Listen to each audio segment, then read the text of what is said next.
ہمارے تک اگر کوئی چیز پہنچتی ہے تو اس کا نام تقویٰ ہے۔ اس آیت کا شان نزول یہ ہے کہ مکے کے کافر اور مشرک جب اللہ کے نام پر کوئی جانور ذبح کرتے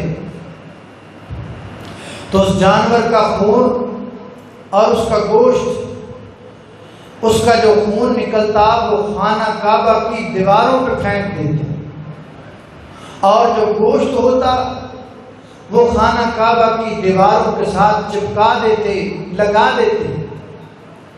اور ان کا ماننا یہ تھا کہ چونکہ ہم یہ اللہ کے لیے کر رہے ہیں لہذا ہم نے یہ خون بھی اللہ کے گھر پہ لگا دیا اور گوشت بھی اللہ کے گھر پہ لگا دیا۔ یہ زمانہ جاہلیت کے کافروں اور مشرکوں کا پرانا طریقہ ہے۔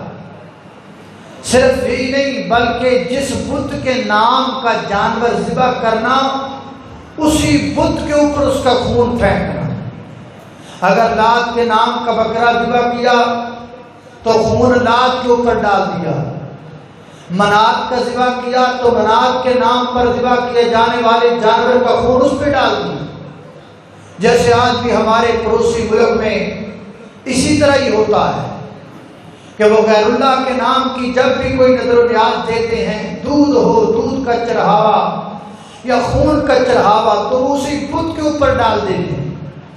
تو اللہ پاک نے اس وقت یہ قرآن کریم کی آیت کا نزول اپنے پیغمبر کے سینے پہ کیا، فرمایا لن ینال اللہ لحومها ولا دماؤها، تمہارے جانوروں کا ہمارے پاس نہ تو گوشت آتا ہے اور نہ ہی خون آتا ہے، وَلَٰكِنْ يَنَالُهُ التَّقْوَىٰ مِنْكُمْ، مگر ہم تک کوئی چیز آتی ہے تو وہ تقویٰ آتا ہے۔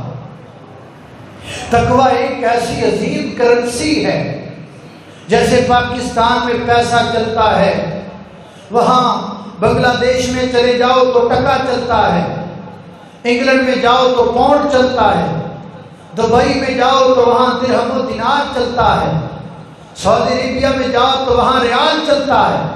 جیسے ہر ملک کی اپنی اپنی کرنسی ہے، اسی طرح جنت کی بھی ایک کرنسی ہے، اور جنت کی کرنسی کا نام کیا ہے؟ تقویٰ۔ اسی لیے اللہ کریم نے اپنی کتاب مبین میں جو پہلا خطاب کیا، اللہ پاک نے قرآن کریم میں جو پہلا خطاب ہمیں کیا اس میں ہمیں کیا کہا؟ یا ایھا الناس اعبدوا ربکم الذی خلقکم والذین من قبلکم لعلکم تتقون۔ سب سے پہلا حکم قرآن میں جو انسانوں کو اللہ نے دیا وہ تقویٰ حاصل کر رہے ہیں۔ اور جب ہم نے رمضان مبارک کے روزے رکھے تو تب کیا فرمایا؟ یا ایھا الذین آمنوا کتب علیکم الصیام کما کتب علی الذین من قبلکم لعلکم تتقون۔ تمہارے روزوں کا مقصد تقویٰ ہے۔ اور جب بات آئی قربانی کی تو کہا لن ینال اللہ لحومها ولا دماؤها ولکن ینالہ التقویٰ منکم، تقوی کی بات ہے۔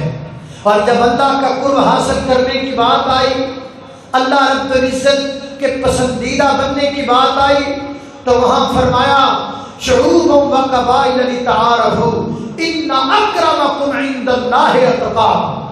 یہ بٹی ہے، یہ راجپوت ہے، یہ ارائی ہے، یہ کھنگ ہے، یہ چیما ہے، یہ چٹھا ہے، یہ کوئی ذات رکھتا ہے۔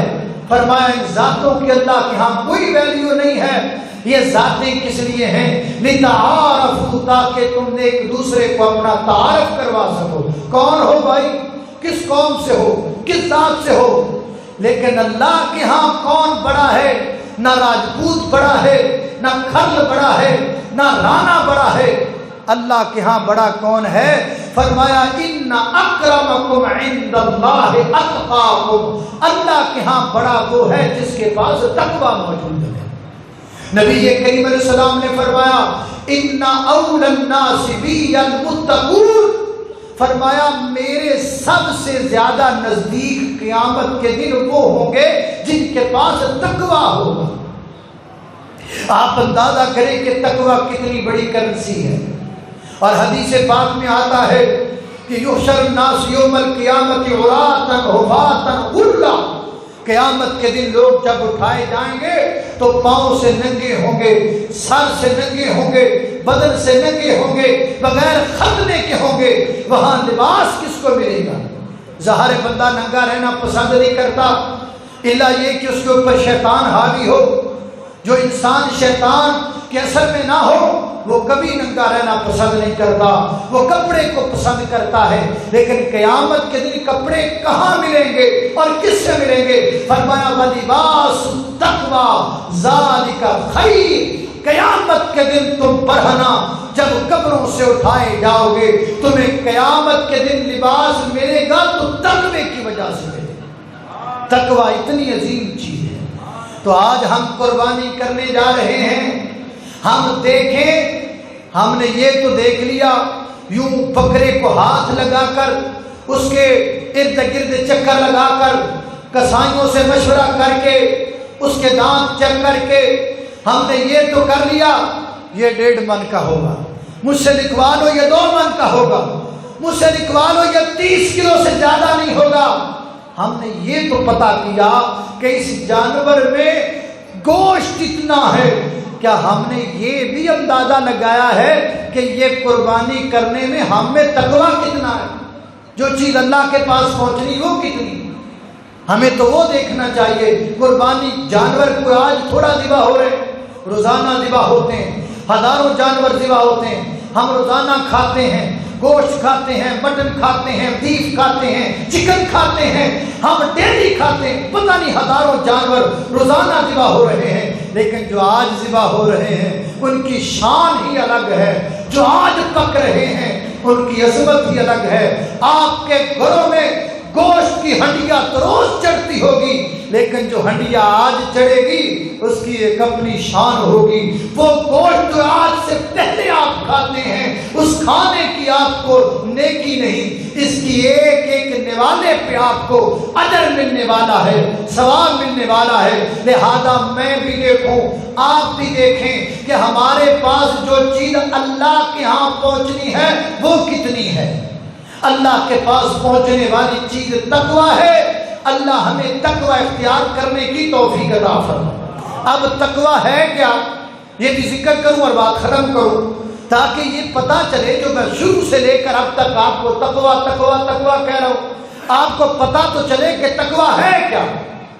تقویٰ قربانی کے تناظر میں تقویٰ یہ ہے کہ جب جانور کی گردن پہ چھری چلے تو آپ کے اندر کے جانور کی گردن پہ بھی چھری چل جائے۔ جب آپ قربانی کریں، جب آپ بکرے کی قربانی دیتے ہیں، شرابی شراب کو چھوڑنے کی قربانی دے دے۔ جب آپ بکرے کی قربانی دیتے ہیں، زانی زنا کو چھوڑنے کی قربانی دے دے۔ جب آپ گائے اور دمبے کی قربانی دیتے ہیں تو پھر آپ بے نمازی ہونے کی، جو آپ بے نمازی ہیں آج کے بعد چھوڑ دیں، پکے نمازی بن جائیں۔ اور تقریباً ہر عید کے خطبہ میں، ہر عید الاضحیٰ کے خطبہ میں یہ بات کہتا ہوں، اور انشاءاللہ اللہ مجھے یہ بات بھلائے نا، جب تک میرے منہ میں زبان ہے اور جب تک میں اللہ کا دین سناتا رہوں گا، میں یہ فتویٰ اس منبر سے دیتا رہوں گا۔ سن لو، نوٹ کر لو، بے نماز کی کوئی قربانی نہیں ہے، بے نماز کی کوئی قربانی نہیں ہے۔ اللہ کی قسم مجھے تو معاشرہ اجازت نہیں دیتا، ہمیں کچھ جماعتی مجبوریاں ہیں، ہمیں کچھ برادری کی مجبوریاں ہیں، ہمیں کچھ سیاسی مجبوریاں ہیں۔ اگر یہ مجبوریاں نہ ہو، اللہ کی قسم میں بے نماز کا کبھی نماز جنازہ نہ پڑھوں، نہ پڑھاؤں، نہ پڑھانے دوں۔ لیکن چونکہ میرے پاس اقتدار نہیں، چونکہ میرے پاس طاقت نہیں، جب آئے گی تو انشاءاللہ نہ میں پڑھوں گا، نہ پڑھنے دوں گا، نہ پڑھانے دوں گا۔ قربانی تو پھر قربانی ہے۔ میرے نزدیک تو بے نماز کا نماز جنازہ بھی نہیں ہونا چاہیے، اس کو پھینک دینا چاہیے۔ جو اللہ کے حضور کھڑا نہیں ہوتا، جو اللہ کے سامنے جھکتا نہیں ہے، اس کی صلح کیسے ہوتی ہے جو نماز نہیں پڑھتا؟ اس کی شام کیسے ہوتی ہے جو نماز نہیں پڑھتا؟ اس کا دن کیسے گزرتا ہے جو نماز نہیں پڑھتا؟ وہ جینے کے قابل نہیں ہے۔ اللہ کی زمین پہ اتنا گندا کو درندہ پرندہ نہیں ہے حتیٰ کہ اللہ کی زمین پہ کوئی پلید جانور بھی اتنا گندا نہیں ہے جتنا گندا بے نماز ہے۔ آپ کیا سمجھتے ہیں؟ آپ کیا سمجھتے ہیں کہ بے نماز کوئی ایسی چیز ہے؟ اور کوئی یہ نہ کہے میری مجلس میں بیٹھا ہوا میرے بھائی، آج چونکہ عید کا دن ہے، خوشیاں بانٹنے کا دن ہے، خوشیاں بھی بانٹو گوشت بھی بانٹو، خوشیاں بھی بانٹو اور گوشت، خوشیاں بھی سب کو بانٹو اور گوشت بھی قانع والمعتر۔ فرمایا جو ضرورت مند ہے اس کو بھی دو، جو ضرورت مند نہیں اس کو بھی دو، جو مانگے اس کو بھی دو، جو نہ مانگے اس کو بھی دو۔ آج گوشت بانٹنے کا دن ہے، خوشیاں بانٹنے کا دن ہے، لیکن پھر بھی میں یہ بات کہتا چلوں، میں نہیں چاہتا کہ آپ کی 1.5 لاکھ کی قربانی ضائع ہو، اس لیے میں بار بار ہر خطبے میں کہتا ہوں نمازی بن جاؤ، نمازی بن جاؤ۔ آ گیا عین لڑائی میں اگر وقت نماز، آ گیا عین لڑائی میں اگر وقت نماز، ایک ہی صف میں کھڑے ہو گئے محمود و یاد، نہ کوئی بندہ رہا نہ کوئی بندہ نواز، نماز سے بڑھ کر دنیا میں کوئی عبادت۔ اس لیے میرے محترم بھائیوں، ایک تو آپ یہ ذہن میں بٹھا لیں کہ بے نماز کی قربانی اللہ قبول نہیں کرتا۔ آپ نمازی بن گئے سمجھ لو آپ متقی بن گئے۔ اور دوسری بات، ریاکار بندے کی قربانی بھی قبول نہیں، جو صرف دکھلاوے کے لیے کرتا ہے، اتنا بڑا تنبا لوگوں کو دکھانے کے لیے نہیں، دکھانا صرف اللہ کو ہے، اللہ کی ذات کے لیے۔ اس لیے ریاکاری بھی ختم کریں اور بے نمازی ہونے کی عادت بھی ختم کریں۔ اور آخری بات، ابھی کل ہم اس بات پہ ڈسکس کر رہے تھے، میرے جو یہاں بیٹھنے والے کسائی تھے، آج مشکل ہی لبنے، آج تھے کسائی انجی جی میں ایم این لبنے ہیں، لیکن پھر بھی میں کہوں گا اکثر کسائی ایسے ہیں جنہیں یہ قربانی کی دعائیں نہیں آتی، جن کو پتہ ہی نہیں ہے کہ قربانی کی دعائیں کیا ہیں۔ آپ آرام سے اے سی کے کمرے میں بیٹھے ہیں، 5-10 ہزار روپیہ آپ نے دے دیا ہے، گوشت پک کے آپ کے سامنے آ گیا ہے، کیا آپ نے اتنی زحمت کی ہے کہ جس نے ذبح کیا ہے کیا اس کا عقیدہ ٹھیک ہے؟ کیا اسے ذبح کرنے کا طریقہ آتا ہے؟ کیا اسے دعائیں آتی ہیں؟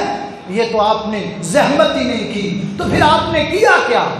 اللہ نے تو واضح کہہ دیا گوشت ہمیں آتا نہیں، نہ ہمیں خون پہنچتا ہے، تقویٰ پہنچتا ہے، تقوی کے لیے تم کچھ کرتے نہیں ہو، اس لیے اس کا انتخاب کریں۔ بلکہ خود یاد کر لیں، آپ کو یاد نہیں ہو سکتی کتنی آسان دعائیں ہیں۔ انی وجہت وجہی للذی فطر السماوات والارض حنیفا وما انا من المشرکین قل ان صلاتی ونسکی ومحیای ومماتی للہ رب العالمین بسم اللہ اللہم منک ولک بسم اللہ اللہ اکبر۔ بس یہ پڑھ کے جانور کو ذبح کر دیں، چھری کو اچھی طرح تیز کر دیں، عقیدہ توحید رکھیں، ریاکاری سے بچ جائیں اور نمازی پکے بن جائیں۔ انشاءاللہ جیسے گوشت آپ کے پیٹ میں جائے گا، انشاءاللہ آپ کی قربانی اللہ کے ہاں قابل قبول ہو جائے گی۔ اللہ کریم کے سامنے دعا ہے اللہ پاک میرا اور آپ کا یہاں آنا بھی قبول کرے اور ہمارے قربانیاں کرنا بھی اللہ پاک قبول فرمائے۔ دعا ہوگی اور دعا کے بعد